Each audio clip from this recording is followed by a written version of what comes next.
Since the start of the COVID crisis, we have been busy at Safe and Sound with school leaders, professionals, and community members researching, gathering, and developing resources and expert guidance to support schools across the country through this unprecedented time.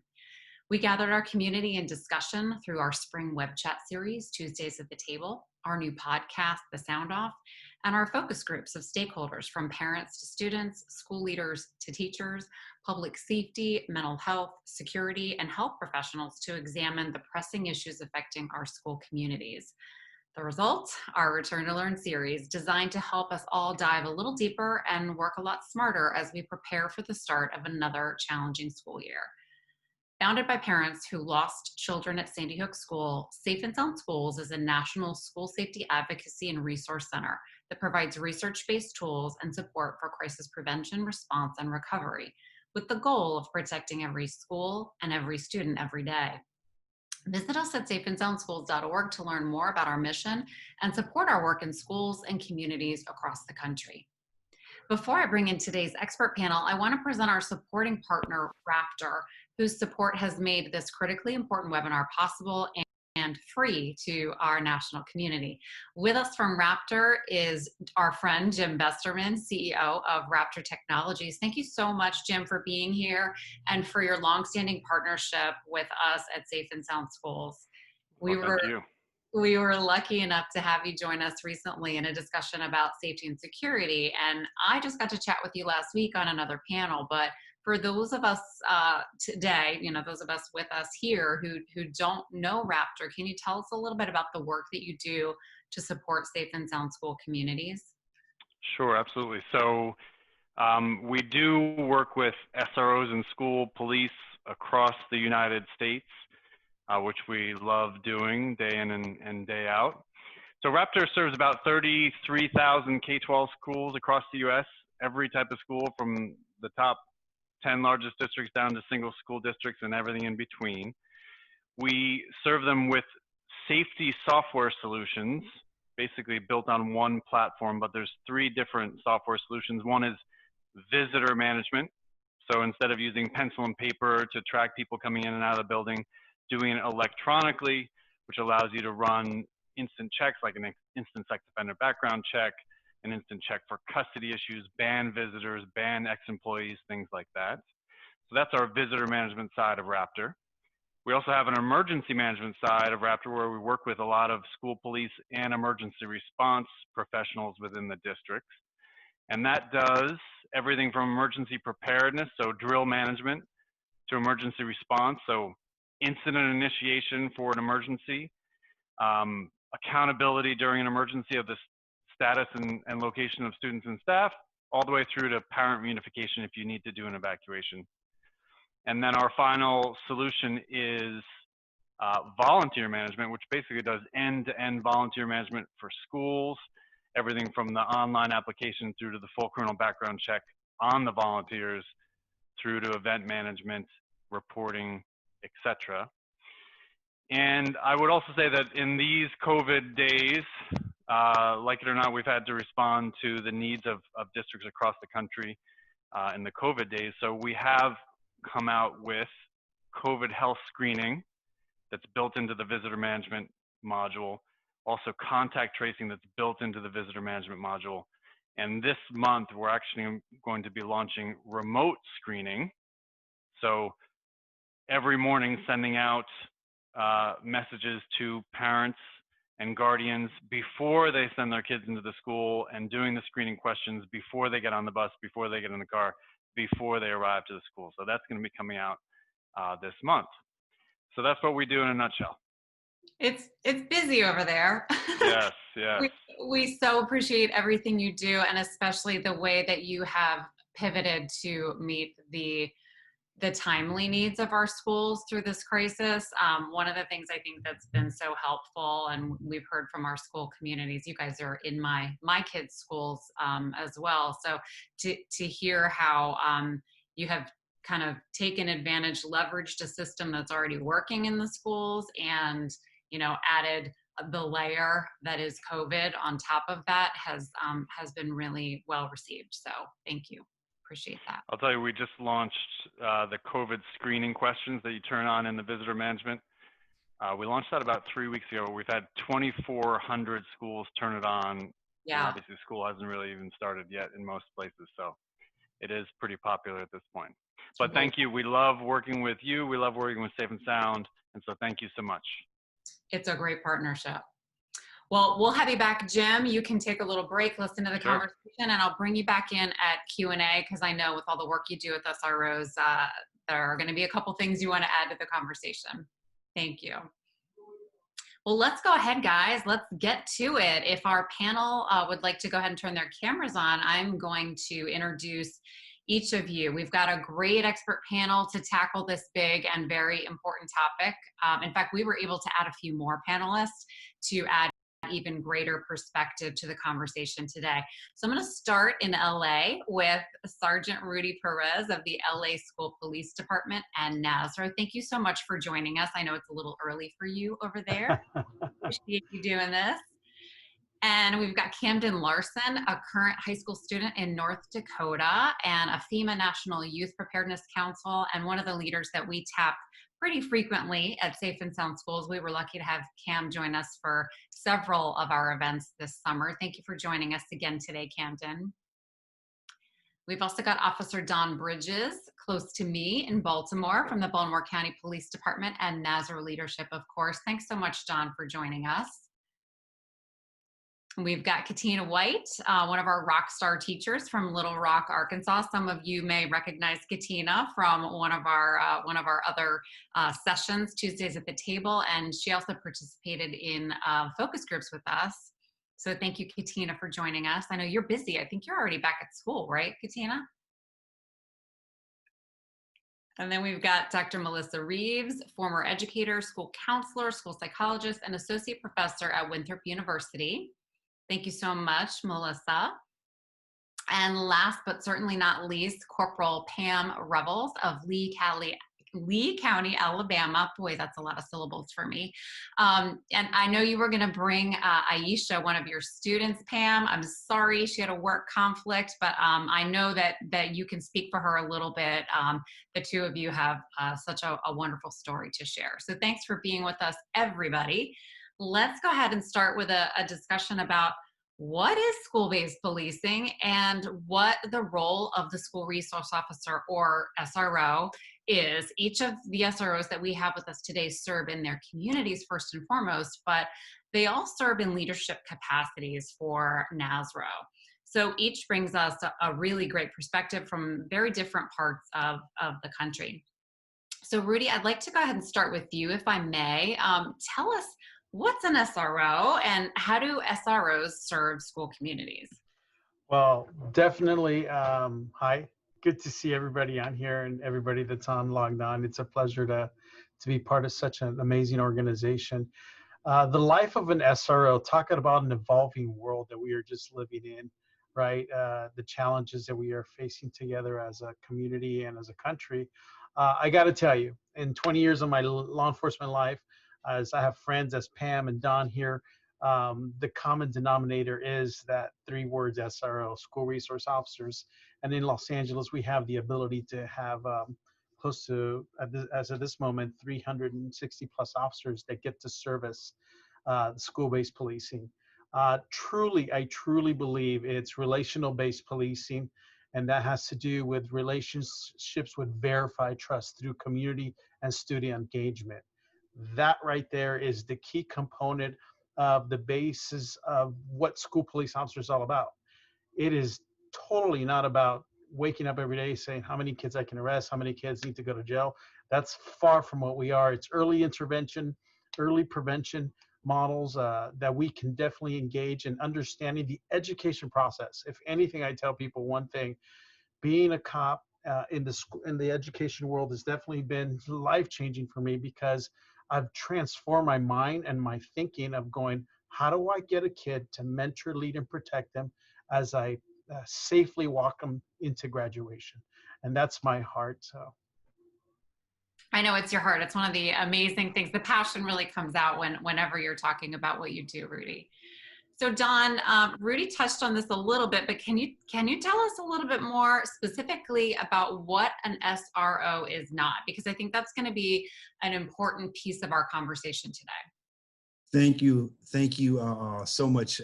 This is a very special honor. A school resource officer by federal definition is a career law enforcement officer with sworn authority. That officer is normally employed by a police department, and what we strongly recommend is that when we're looking at putting that officer in our schools, that we go through the process of carefully selecting that officer and giving them specialized training. So when we look at SROs, they are a police officer just like all other officers, but the difference is they are going to be carefully selected and specially trained. And what we always say is that they have to like kids. It is so important that you like kids, and if you have those things in place, you're well on your way to a successful partnership with our friends in education. I like that. So it's not the same as being a patrol officer, say a SWAT officer, a security guard. Not really like that at all, huh? It is totally different. I would categorize it as being the most challenging position in all of law enforcement. But what I also know is that over the last 20 plus years of like seeing our program in Baltimore County go from 2 officers to almost 90, the success we have seen in terms of that partnership, our officers being in our area schools, focusing on that NASRO triad, which is teaching, mentoring, and protecting kids. We have data that shows you that what has happened in our county over the last 20 years is absolutely amazing. And I am so very, very proud to have let this program be the highlight of the 28 years that I have worn the badge. You know, it's so interesting because I started teaching in Baltimore City and then Baltimore County first. And I'm not going to date myself, but it was at the beginning of the SRO program starting. So it was a very different landscape in Baltimore and Baltimore County. And so, you know, you talking about the 20 years that it took to build to where you are today, it's not the kind of thing that you do overnight, and certainly something that was done in partnership with a lot of my colleagues in the area for sure. Well, Cam, I want to turn to you for your perspective on SROs as a student. Can you tell us a little bit about how SROs are involved in your neck of the woods, in your community? What do they do? Yeah, that's a great question. I think I'm from a little bit of a smaller town than a lot of the other folks on this panel. So we have a school resource officer at my school, and then we have like a team of other school security. I believe their position is school security officers, but they don't work with the police department. And so I think that on top of everything else that has been covered already, a school resource officer in my community is almost an emergency manager, a mitigation specialist, and most importantly, a relationship builder. And I see a lot of those different roles come out in my school resource officer. I've seen her go and measure the windows to look at what type of federal grant funding we can apply for, and just all those other small things that help make us safer as a community, that reinforce the positive relationships and messaging, but aren't necessarily part of the job description. Outstanding. Yeah, sort of a jack of all trades, the SRO. It's a very unique position there. I'm going to pivot to Katina now. As a teacher, with your teaching background, how have you seen SROs interact with schools in the community, with students, with staff? What's it like for you? Well, can you guys hear me? Yeah. Okay. Well, in my community, it's not necessarily a bad relationship. What I will say is they're more used, SROs are more used for punitive things. We have not, the relationship building, I don't see that a lot. At a previous school, he did some mentoring a little bit, but the relationship building, you don't really see that within our schools. So the effectiveness of the SROs is not, hasn't been that great for my particular community.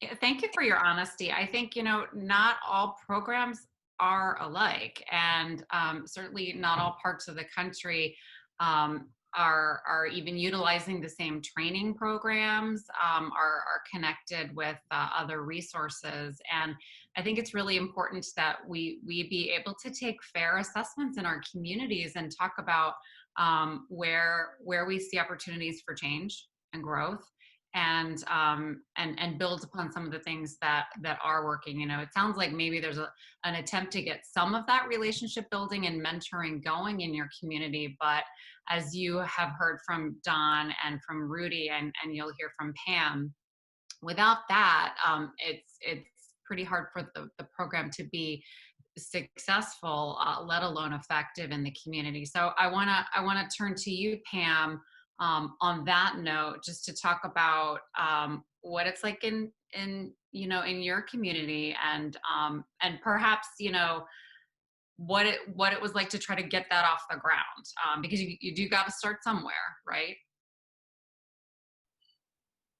Yes, ma'am. We have a small community as well. Our SRO division, we take care of our school system. We have about 10,000 students, 15 different campuses. We're widespread. Our county is about 605 square miles. So we do a lot of moving around. But just to go back to a couple little points here, I wanted to make sure I was talking about, because I appreciate Ms. White's perspective there, because that's the way it is in her community. And we really try to push as far as training goes. Dawn said it earlier, it's got to be the right person, and they've got to be trained in the specialized information that we need to know. It is different from patrol SWAT, because we know that our kids at a certain age, they move into what we call the adolescent brain. And in adolescent brain mode, they're going to do certain things. We also know that our children go home, and some go home to good things, and some go home to bad things. And they come back to school the next day. So we know we have kids that are dealing with ACEs, adverse childhood experiences, and that causes them to behave a certain way. We know that there's children in our schools that need additional services. And again, that's just things that we have to know as SROs, and we have to know how to interact and engage with these students. My strong belief is to ask the why. Why is a child behaving the way they're behaving? And generally, and then the next thing is, I say, is there intent behind the behavior? Because all law enforcement know any code in our book says with intent. Well, what's the intent? Are they just having a bad day? Did they just break up? What's the intent? Is it ill-intended, this behavior? And then finally, we need to help resolve it. If that child has no heat, if the child's shoes are too small, if we can help resolve that piece, then they're going to come back, and that's one less thing that they have to deal with. And so I think as that school resource officer, if you're doing the why and you have the proper training, it's a great thing that we can be doing in the schools. I also like to speak just a minute on the training piece. When you were talking about you know, how different communities do different things. Well, that goes back to that relationship, not only with the school system and law enforcement agency, but it goes back with that SRO and that administrator, because we are guests on their campus. But if we work together, then we become a team, and they see us as a team and not as that punitive. And I talk about that a lot, because a lot of agencies say, do not intervene, do not do anything unless it is criminally related. Well, that's really not our job. We are supposed to be involved. And we have great relationships here with our administrators that they would actually call us in when there may be an issue with bullying. We're not there to make an arrest. We're not there to make a charge. We're there to talk and do conflict resolution and to educate them to the laws and what bullying is. And 9 times out of 10, when you tell a child and you explain what bullying is and help them understand what they're doing is bullying, they stop.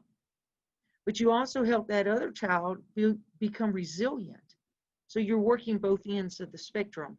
So it's more than just walking your halls with a badge and a gun, doing everything that Don spoke of. And even Camden, he seems very educated about the SRO, because we are emergency management. Your SRO there with Camden, I'm telling you.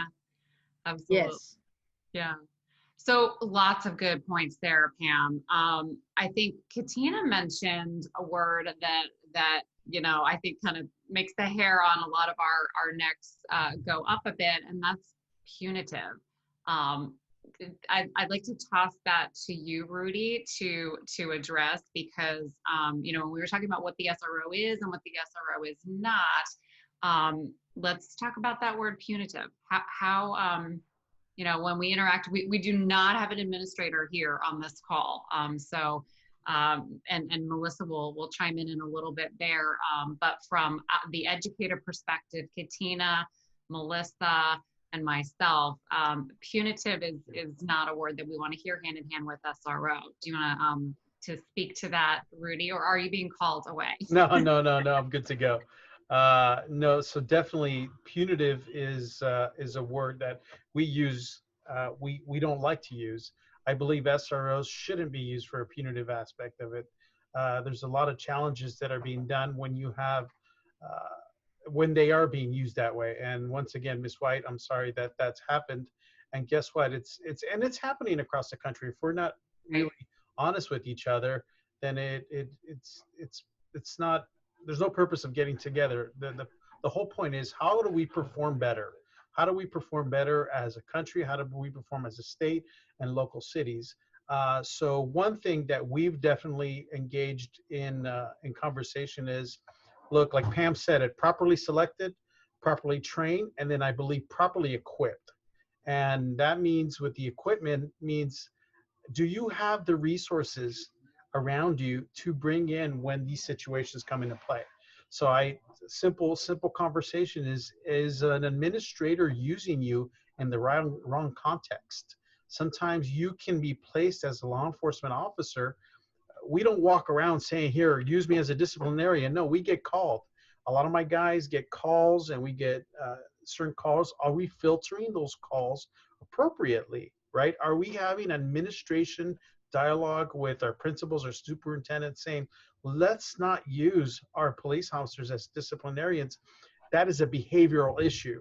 And we've learned to understand that. And even the properly trained law enforcement officers now, with mental health training that we are pushing on actually engaging in our law enforcement world, is really giving our guys, going, listen, this is a behavioral conversation. We are here to be part of your resources. We'll get mental health clinicians to this location, but this is not a law enforcement aspect of it. This is not a punitive. I am not here as the boogeyman. The last thing I ever want to be to a child is a boogeyman. We're trying to strengthen our relationships, right? So every time you see a parent, or every time you see a teacher or an administrator, I'm going to call the school SRO. Well, no, listen, don't use me in a punitive way. don't use me as a boogeyman. If anything, I want kids to run to me when they truly need help at any moment in time. So I believe we need to go back to the administrations. We need to go back to our teachers and engage in some positive training of how to properly use your SRO. Let us be part of the conversation, like Pam said. Let us be part of the team, but don't use me as the boogeyman. Don't use me as a punitive person, because you're choosing not to engage in job descriptions that I shouldn't be having. Well said. Well said. No, you talked about team, you talked about collaboration, you talked about resources. And I think that's a big part of where we've seen success with SRO programs nationally, is when the SRO, like Pam was very much describing, is used to connect kids and families and educators as well with resources that they need, kind of digging in, like she said, to the why. Now, Melissa, Rudy mentioned school-based mental health. And like I said, another important word, collaboration. And it's something that I've seen firsthand with the LA School Police Department. They do a beautiful job collaborating with mental health. There's a big team, right? And we want all the players, all the positions filled on that team. But two of the all-stars, I would say, that we see on the team are mental health and the SRO in the LA School Police Department program. And Pam's nodding her head, and Don as well. So can you speak a little bit to your seat on the bus, right? The school-based mental health, and where you've seen communities get it right, and a little bit of what Katina talked about, maybe where there's room for growth. Yeah. In those communities where I have seen them get it right, it truly is about the word training and collaboration. So in those communities that have gotten it right, they have trained their school resource officers, many of them in the NASRO model of what is a school resource officer. And the awesome part about the NASRO model is it includes better understanding of child development. It includes them understanding about special education and how to successfully work with kids with special needs.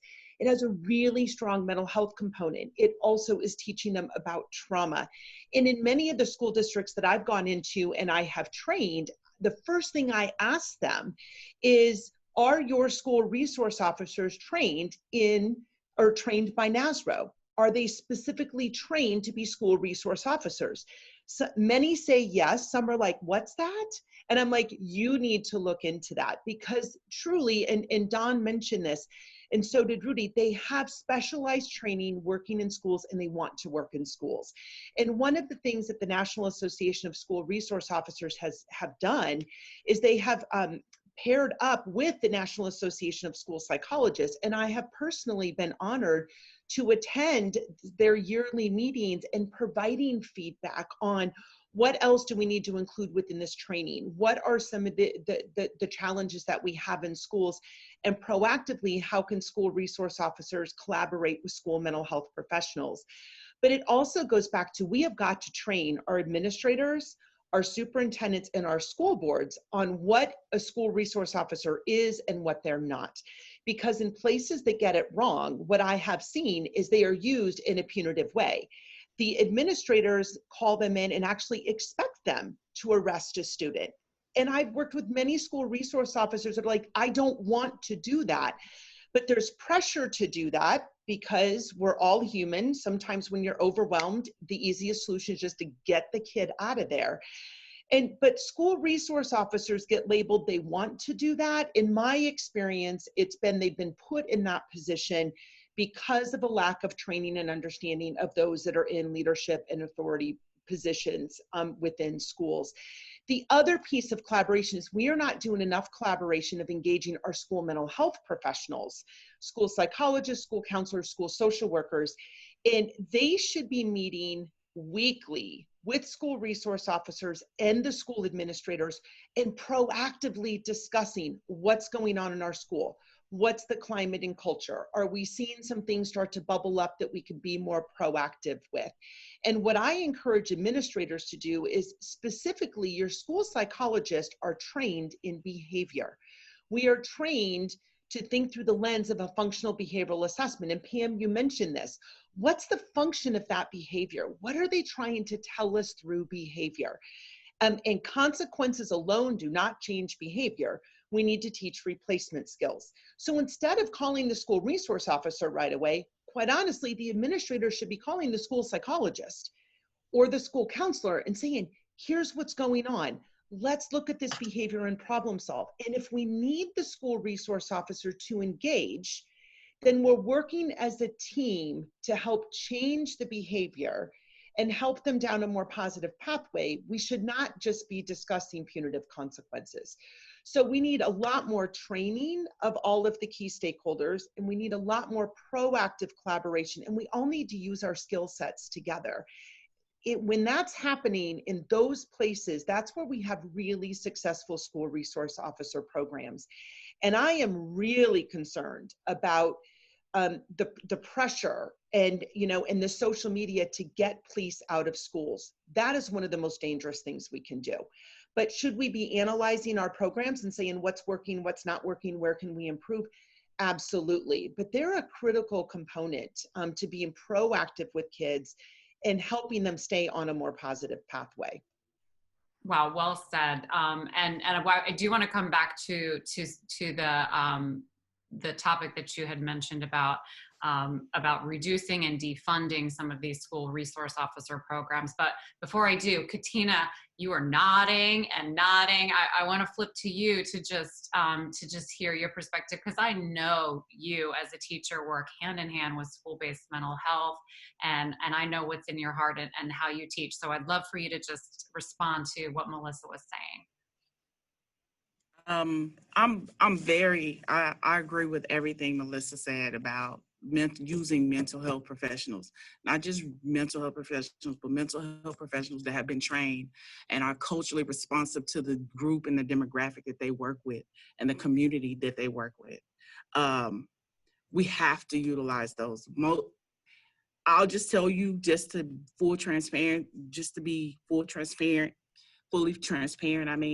is that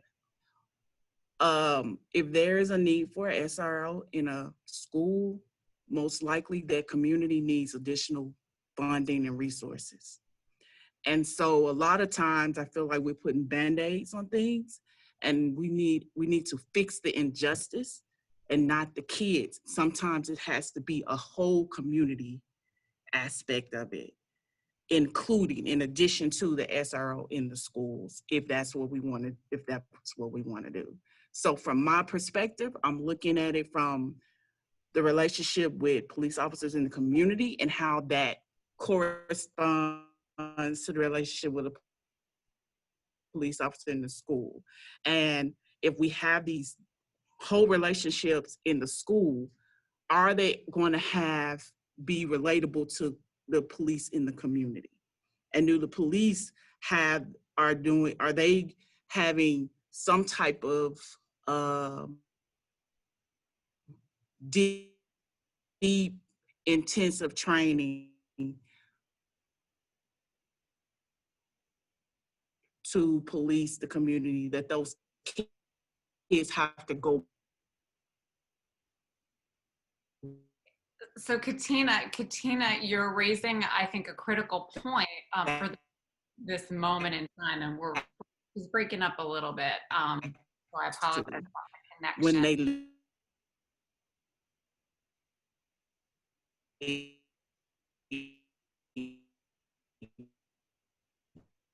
Yeah, I apologize for the connection there. We'll come back, Katina, to you when we've got a little bit better of a signal. But one of the key points that I heard Katina speak to is this is an opportunity, right? Using our school resource officers in a well-built, well-designed collaborative team. Perhaps this is a solution to some of the reform, some of what we would like to see out in our communities, so that the relationship begins at young ages in the school with students, and then it transcends graduation and out into the community and relationships that our students have out in the community. Now, Don, I know you have a particular, I remember reading recently about a relationship with someone that you called a student, but he was in his 30s.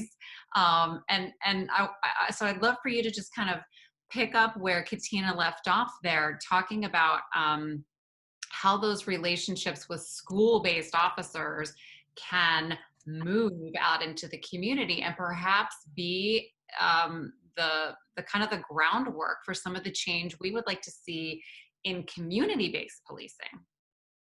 Well, I think that, having done this for a very, very, very long time, in fact, in the precinct where I work, we have five SROs, including me. 3 of the 5 were my students. And I just cannot tell you the importance of implementation. When you implement this program, it is so critical that you have that MOU, that memorandum of understanding. And what needs to happen is the SROs and the administrators need to have what I call that pregame huddle. They need to have discussions about what roles and responsibilities each person plays. When I do SRO training, one of the things that I speak to is I tell each and every SRO, prior to going into your school, do an inventory of the resources that are in your building. Understand specifically who does what. One of the things that I can tell you is that as an SRO, there are very few things within a school that you should be doing by yourself.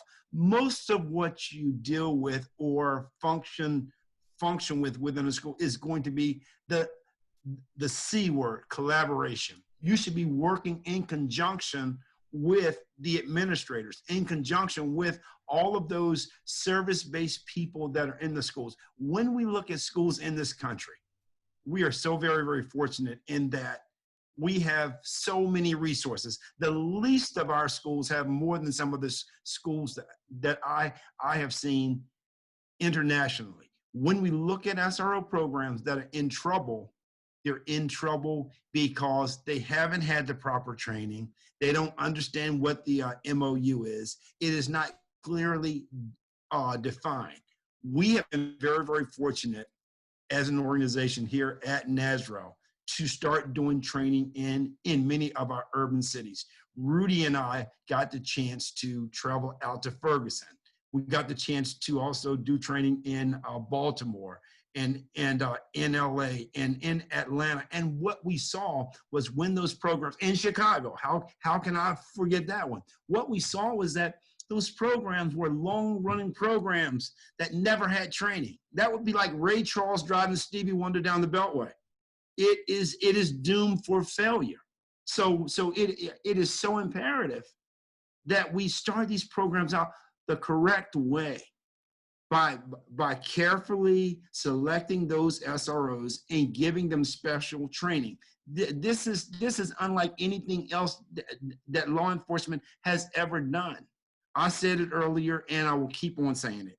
This is without question the most challenging job in all of law enforcement, but it really isn't a job. This has to be a calling. And those officers in schools are there because they genuinely want to make a difference.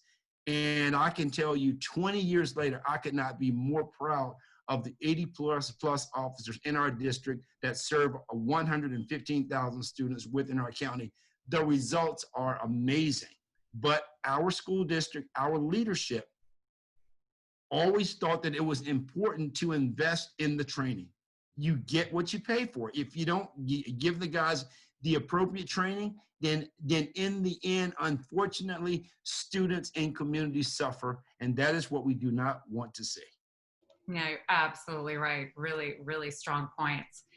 So Cam, I want to turn to you because for the most part, you sound like you've had really positive experiences, but I know that there are students out there many who have not had those positive experiences, whether it's because their school or their community didn't invest in proper training or officer selection, or whether they didn't really understand the role of the SRO, and somebody just got plucked out of patrol and stuck in a school, or whether, you know, the experiences with law enforcement that they've had elsewhere have been negative, or maybe, I think like many, they have been triggered or upset or even traumatized by what they're seeing unfolding on the news, in various parts, unfortunately, of the country. So what would you say to these students and their concerns? You know, how can we help foster the kinds of relationships that you've enjoyed and my kids have been lucky enough to enjoy in Maryland, in Massachusetts, and in Connecticut?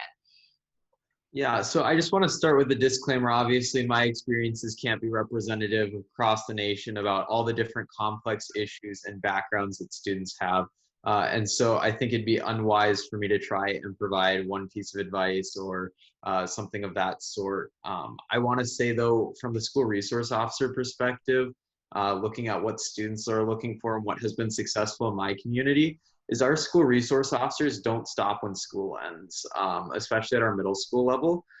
We have a program that runs in the summer for both at-risk and not at-risk youth in our community, and our police department completely funds that through community donations and whatnot.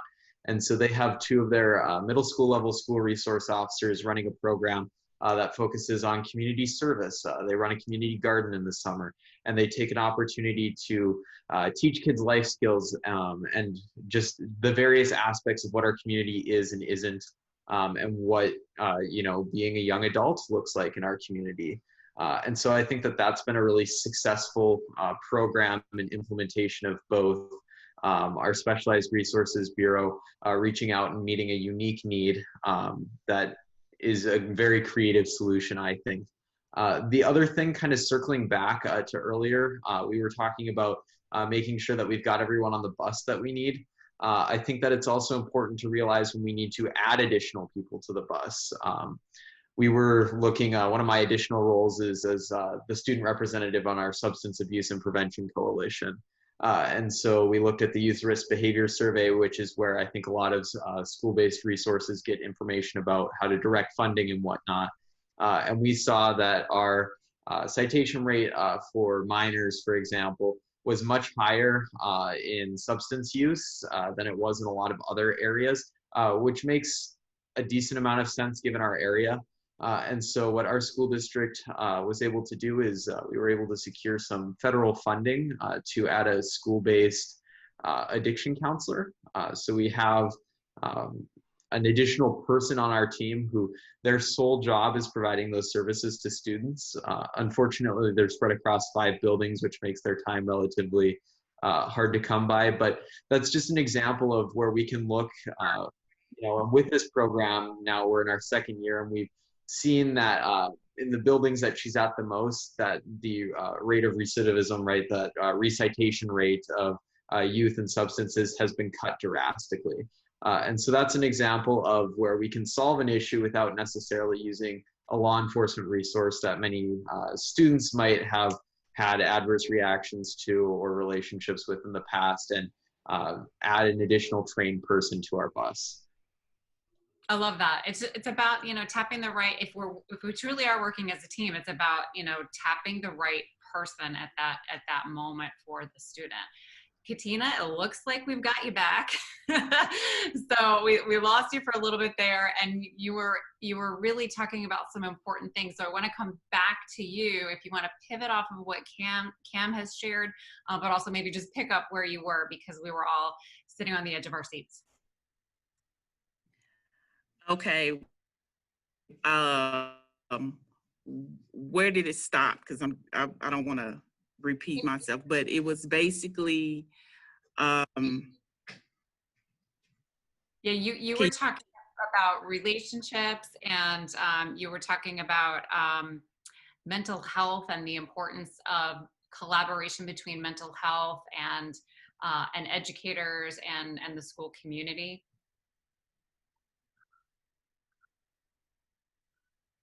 Can you hear me? Or are we losing you? We might even just have to have you call in. Okay. I can hear you. Want to try? Give it a try. Give it a try. You can hear me? I can. Okay. All right. I wanted to be fully transparent about am I coming in clear now? No.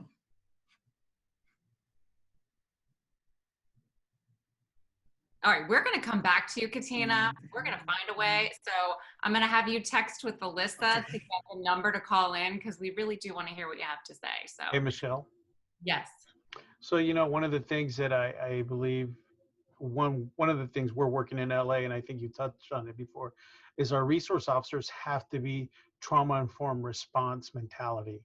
And that is such a key process, because whether you get called by an administrator that you shouldn't be there, our officers kind of turn around and go, okay, I am a trauma-informed response trained. And whether it's going, my guys need to know what an IEP is, right? Individual education plan, what RSP is, resource specialist program, all these things that we have to see in the education world, that going, is this a manifestation of his disability? This is not a criminal conversation. This is not a criminal aspect that we need to engage in. We need to definitely get more resources in there, along as, as much as the implicit bias that we're training now with NASRO, the teen brain development, right? We're working on diversion programs. We're working on restorative justice programs here in Los Angeles. And that is part of, once we call the multidisciplinary aspects and things, and how we can engage in the right, correct way. So excellent. And I want to, since I've got you for a second, Rudy, I want to focus on you and Melissa for a second here, kind of building off of that theme. Now, there was a recent decision in your district to reduce the program, despite the outcries of many in the community, and the years of building the robust program that you have. And I think we have to acknowledge the fact that things that are happening out in the world, they have an effect on all of us, and sometimes decisions are made based on those things. But I know there are a lot of concerns that I personally have shared publicly about this decision, and Melissa shared as well too.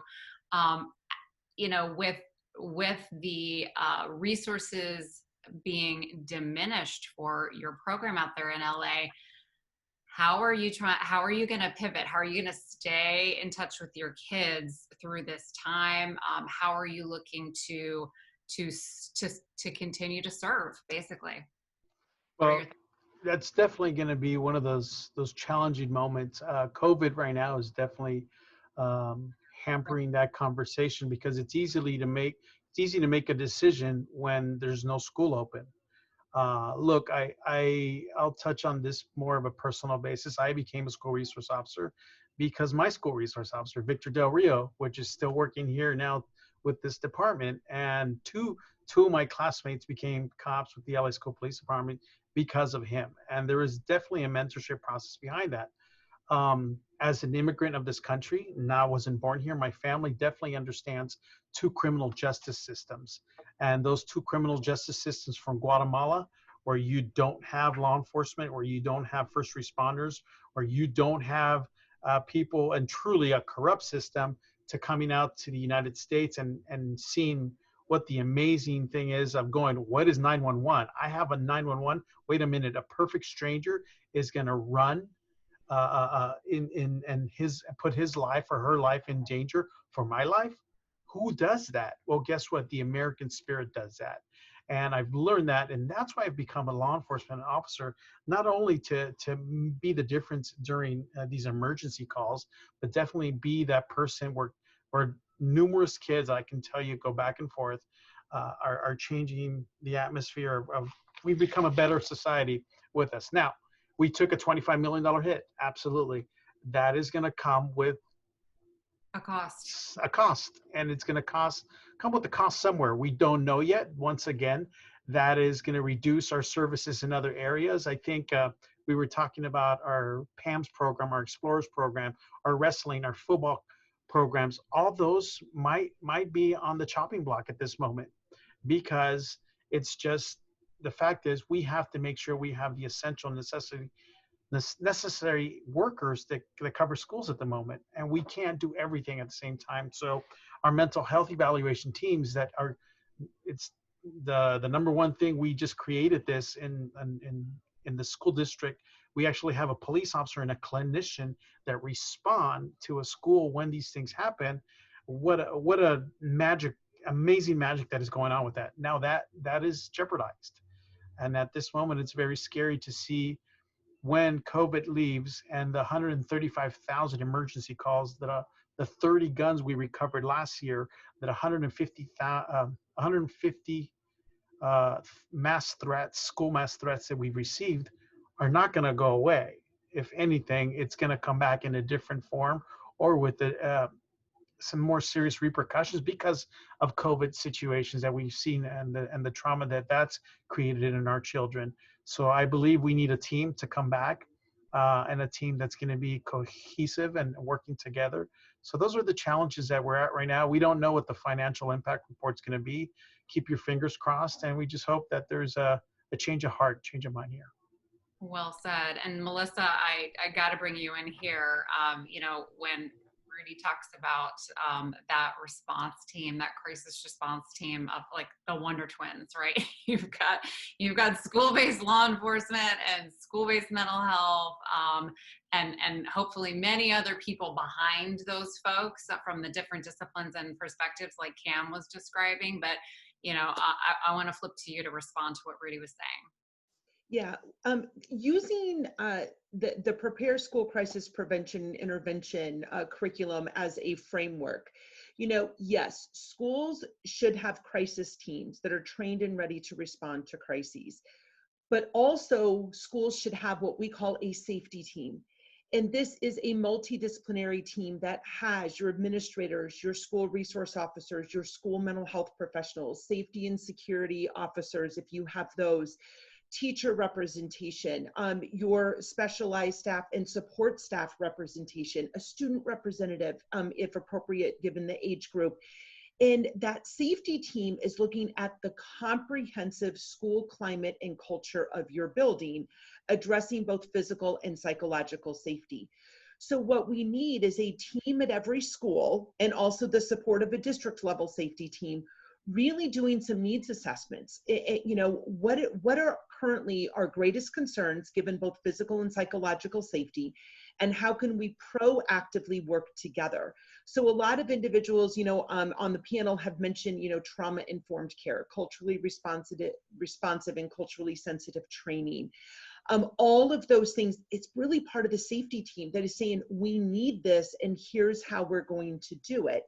And when we talk about implementing trauma-informed practices, and now that, many of you have probably heard of social emotional learning curriculums, it's not the responsibility of one professional in that school to do that.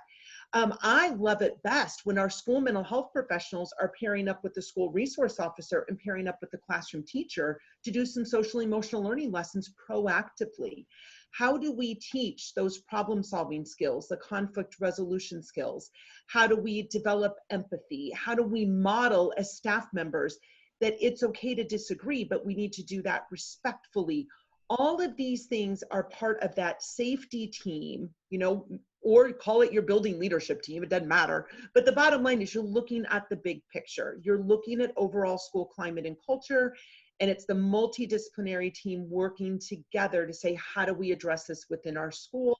And it involves, again, multidisciplinary. It really involves admin, mental health, educators, school resource officers, security personnel, everybody at the table working together. Because Rudy's right, we can't tackle it all at once. So set your greatest priorities, and then let's do some problem solving together. And what great modeling for our students, especially given the divisiveness that we have in this country right now, what better modeling for our students to say, here's how you collaboratively work together, and hope that they take that into the adult world themselves. Because boy, we need collaboration now more than ever. We absolutely do. We absolutely do.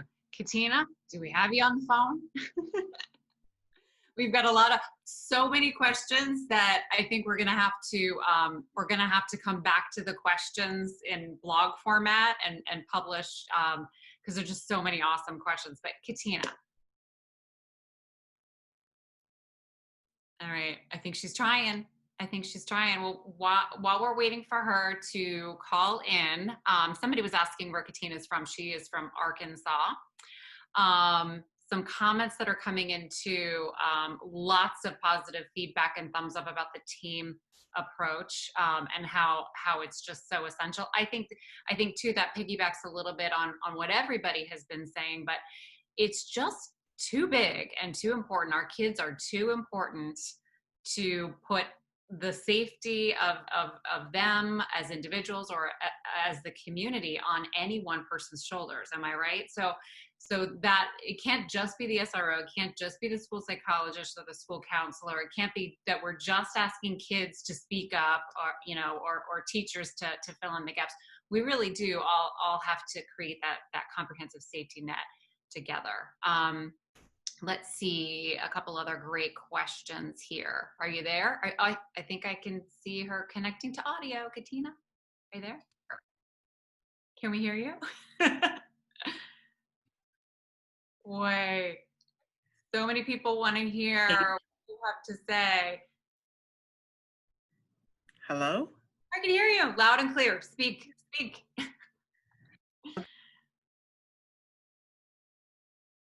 Oh, and now we can't hear you.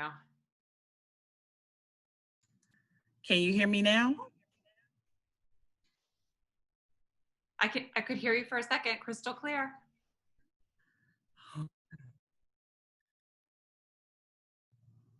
We're going to keep trying. A lot of talk about training, so important. And I think multidisciplinary and cross training, right? I love to see teachers and administrators and school psychs and students. I like to see the multidisciplinary team working together to solve for safety. And it seems like a lot of our attendees are in the same camp. How about somebody's asking about the teen brain training? Pam, you mentioned that. You want to talk a little bit about that program that NASRO offers? Thank you. And it's actually in our basic curriculum. And, the COPS office keeps saying that NASRO training is the gold standard. And it is because we go in and we speak to some of the challenges that our children may be facing. And one of the biggest ones that every child is going to experience is the adolescent brain. And there's been a lot of research done on this subject. And for that SRO to go in and be successful, we try to give them good tools. And that's just one piece. We have working with diverse students, which is implicit bias piece module. Trauma informed, I spoke to ACEs a little bit ago. We speak to special education and how that works in the school environment. But we can't forget that we are there to make sure that our kids not only go home mentally, emotionally, but also physically well. So we have to make sure we're doing that emergency management. We're prepping our schools for that emergency that they may have, and working with them and our agency to make sure that if it happens, we're all on the same page. There's collaboration that goes so many different ways: emergency management, mental health. There's just so many pieces. And the nice part about the SRO is we have the time. We have the time to bring it all together. Your administrators, they're doing school stuff. Your counselors, your today counselors, they may speak to students during the day, but they're doing a lot of testing things. A lot of schools do not have mental health based professionals, which is a shame. But that SRO can reach out and keep them, hey, I need you to talk to this child. that SRO could really be the spoke that holds the whole wheel. The connector. Yeah, absolutely. Yes. I've seen you, Pam, be the connector. You have stepped in the gap for a lot of amazing kids who've now turned into amazing young people. Aisha was going to join us here today. Do you want to talk just a little bit about that amazing relationship that you have? And I always like to start off with this. There's a lot of SROs across this country that have these, what I like to call the unknown stories, because nobody will ever know them because they're just doing them. And that's Aisha. She's my unknown, untold story that years ago when I first started, she was in junior high and not a good home life. I'm just going to be honest, very, very tough. And she came to me one day and spoke that she was having some abusive issues at the house. And of course, being law enforcement, that's part of my job to make sure that she's safe, not only at school, but when she goes home. And I looked into it, and it was all, at the time, it was just her needing attention. She was not being abused. She was seeking attention such that she would go to that length to tell that type of story. Yeah, cry for help.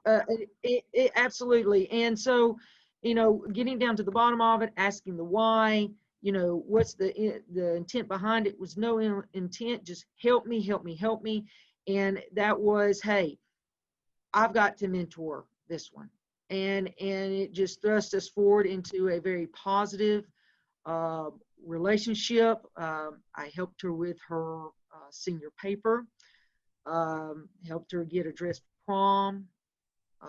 When she graduated high school, I helped her get her stuff started for college, and she graduated with her bachelor's in sociology. And about a week ago, she graduated with her master's in criminology. First person to ever go to college. The background is pretty bad, but she is a success. And she told me one day, she said, I wouldn't be here. I'm not a statistic. I wouldn't have been here without that one person. And, that's what ACEs tells us. They have that one positive relationship, and that can be the SRO. If there's no other outside resource, and that SRO does their job like they should, it can be them. And they can have that success story and help that one person not be a statistic. Well said. Well said. I see Katina continues to try to come back in. Jim Besterman, I would like to invite you back into this part of the discussion, because I know your work across the country with so many SROs. I'm sure you've been listening and have some thoughts you want to share. What sticks out for you as you're listening to these conversations unfold about what makes a program successful? I would say, I think a lot of the elements of making a great organization successful have come out today. I think, Don, Rudy, Pam, Melissa, they all brought them up. And I don't think they're probably too dissimilar from other organizations like building Raptor or any successful organization. But in my opinion, I think that a lot of these have been mentioned. Shared vision, Don talked about having an MOU, actually making it explicit, having explicit communication about what your vision is crucial. I think another topic that came up is cross-departmental collaboration. It's been a lot of terms have been used for it, but cross-departmental collaboration. I know when we have problems, obviously we're a software company. When we have problems in a district, it's usually because we didn't coordinate with the IT department. It's that simple. But cross-departmental collaboration is key. Don said that you have to hire the right people. Hiring the right people makes such a huge difference in the success of an organization. Once you get them hired, you got to train them. And that's come out a lot today. And then I think, in my opinion, something that makes a great, successful organization is the energy and the attitude, and to the extent that that can be a positive energy and a positive attitude, I think that makes a huge difference to the day-to-day and the ultimate success. So I think all these things came out today, but we do see that across organizations, SRO organizations and security organizations across the country.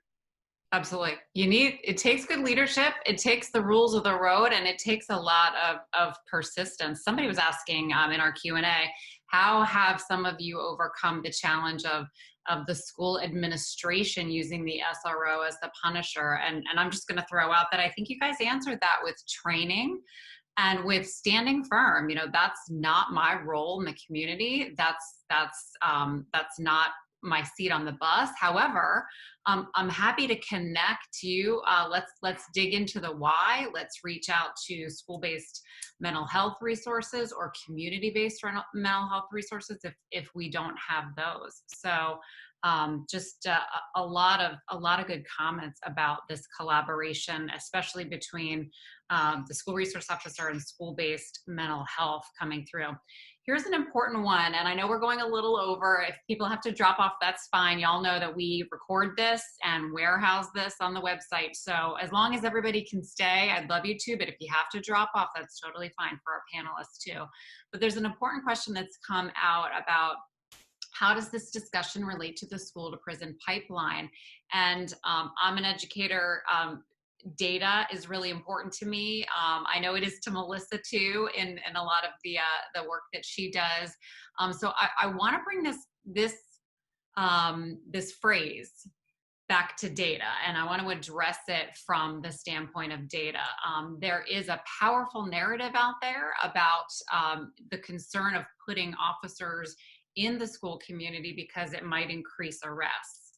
However, we know that the data actually reports otherwise. Do any of our NASRO leadership folks want to address that question and talk about some of the data that is actually quite the opposite?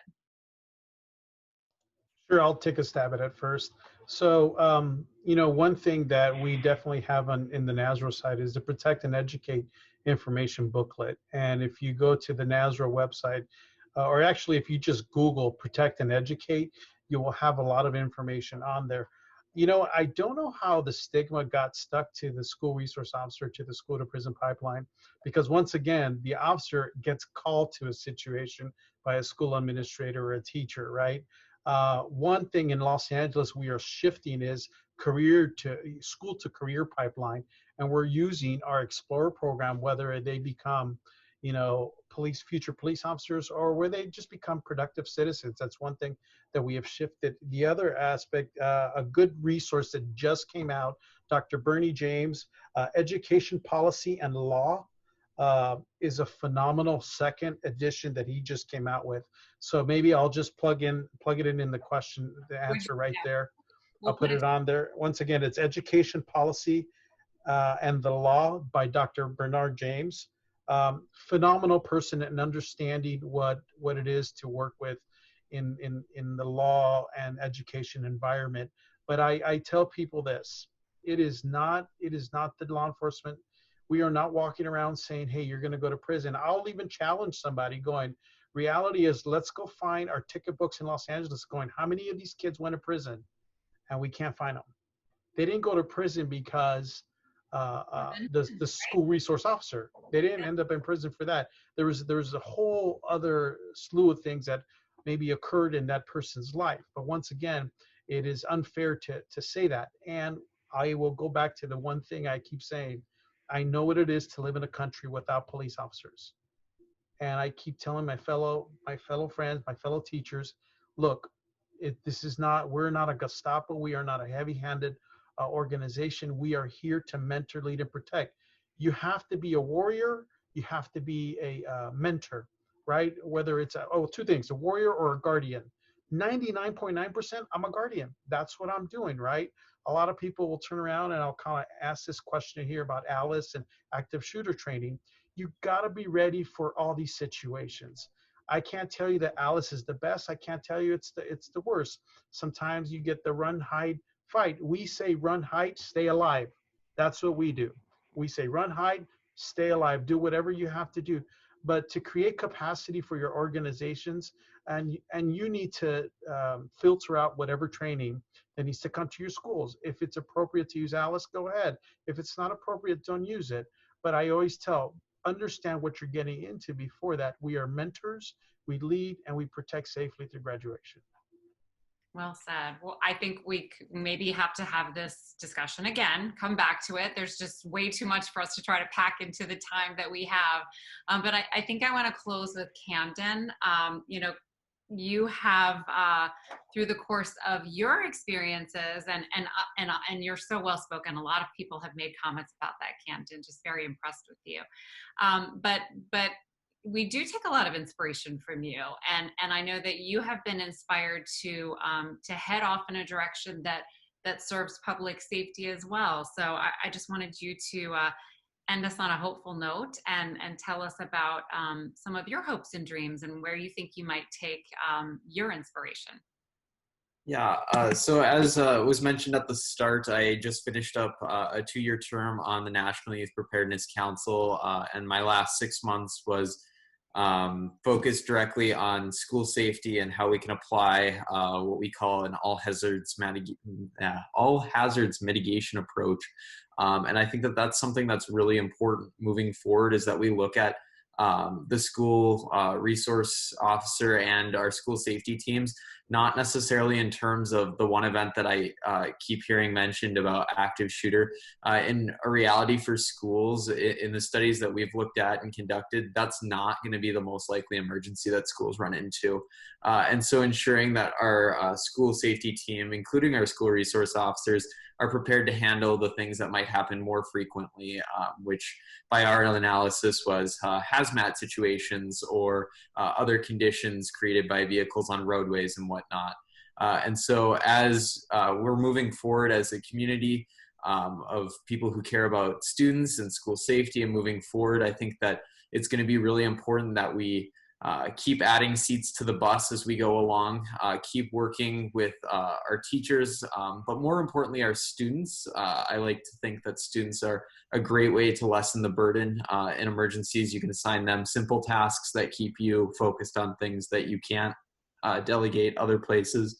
And so just using that collaboration moving forward and including more diverse stakeholders and different community partners to ensure that the role of the school resource officer is one that students can view positively and has a really great reputation and role in your community as well. You see why I ended with Cam? I mean, right? Well, we are out of time, folks, way out of time, but I just want to thank all of you for being here today. Jim, Raptor, for supporting today's discussion and our mission at Safe and Sound Schools. Thanks for being a part of this amazing series, Return to Learn. You guys have made it what it is. It's just been a fabulous experience, and we will be back with more. Although this is our last webinar in this series, we look forward to seeing you again in our October summit. So stay tuned for details on how you can join us from home safely. And of course, you can catch all these Return to Learn webinars, Tuesdays at the Table web chats, and our podcast, The Sound Off, anytime via our website. So stay safe and stay well. Thank you for joining us, everybody. Have a great day.